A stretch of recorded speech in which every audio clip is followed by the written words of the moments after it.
It's 22 minutes to 8. Welcome back to Sunrise Daily. Well, yes, that's what we're focusing on today on Sunrise Daily Education. And that's just ahead of the 20th summit. That's in Nigeria Economic Summit. They'll be focusing on education. We're joined now by Professor Osarenren, who is the former Commissioner of Education in Edo State and also a Professor of Counseling Psychology in the University of Lagos. Thank you for coming on this morning. Thank you for having me. You spoke a bit about the trainers here now, the teachers, the quality of all of those. Now, I was looking through some documents, where we got a lot of them. Some of our researchers getting these materials for us, and when you look at all of these policies, so many of them, but then you wonder, in spite of all this, the quality of those who are training the students, the future leaders, raises a lot of questions. And then you ask, so what is the disconnect in all of this? What's going on? Thank you very much. There's actually a disconnect. I am one of those people that strongly believe we don't have problems with our policies. Okay. It's not a policy issue.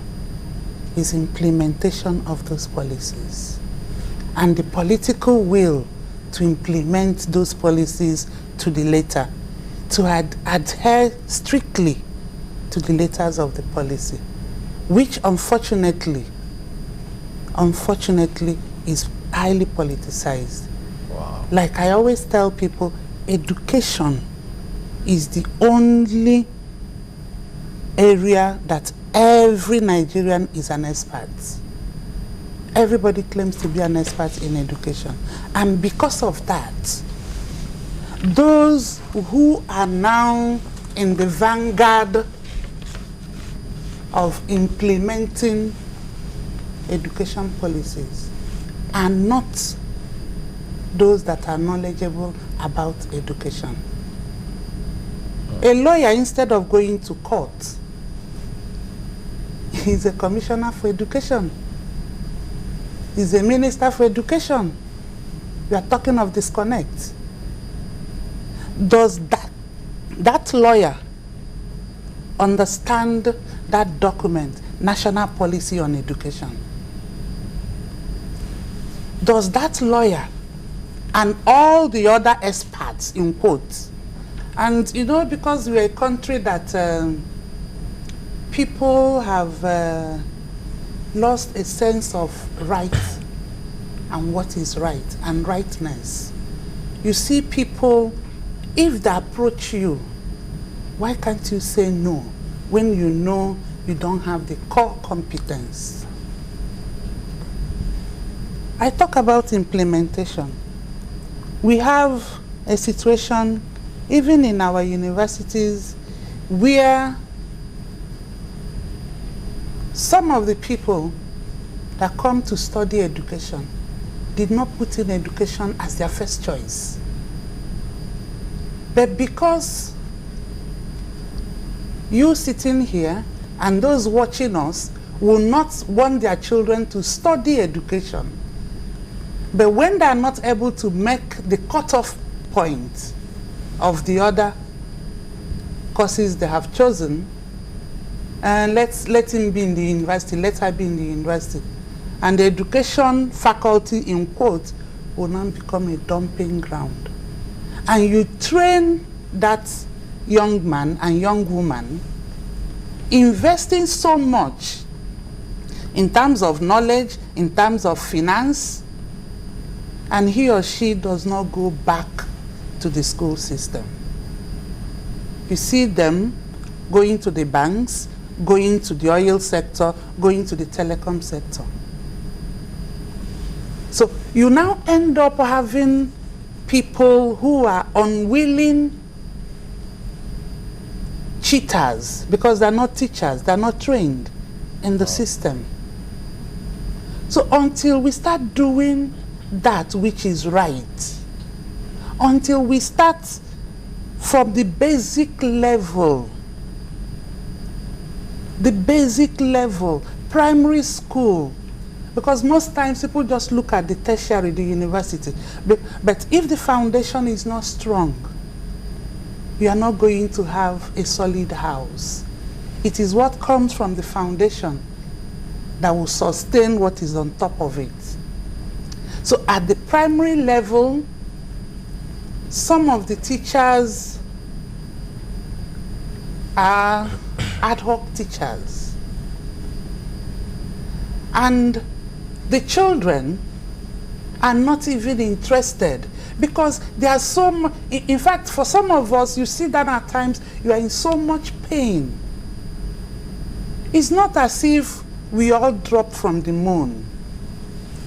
It's because our consciences have been dulled by opulence in the society, by the reckless display of wealth, that people no longer have the core values that should sustain these situations. You know, let's talk more on the teacher factor, especially in implementation of some of these policies. The teacher factor is quite key.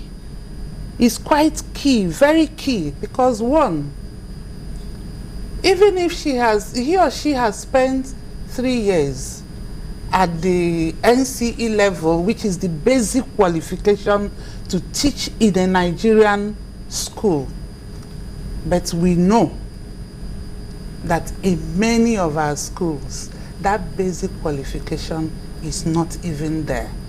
And the people that are supposed to do the monitoring and inspecting the schools to ensure that that is done are not doing that. So even if the person has spent 3 years or spent 4 years and has been teaching, how regularly do they have upskill? When was the last time a proper training for a teacher in the school setting? Most teachers, the real training they have is the one they gained when they were in school.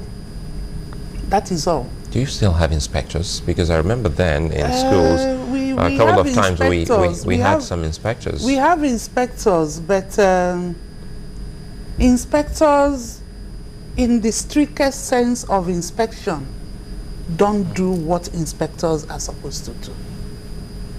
They get to the school, get to the principal's office or the head teacher's office, and generally entertained. The inspector that is supposed to sit down in the class and watch the teacher teach and look at the teacher's lesson notes.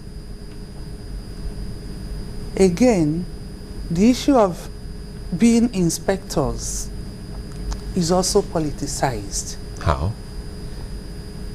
It is who you like that you can appoint as an inspector.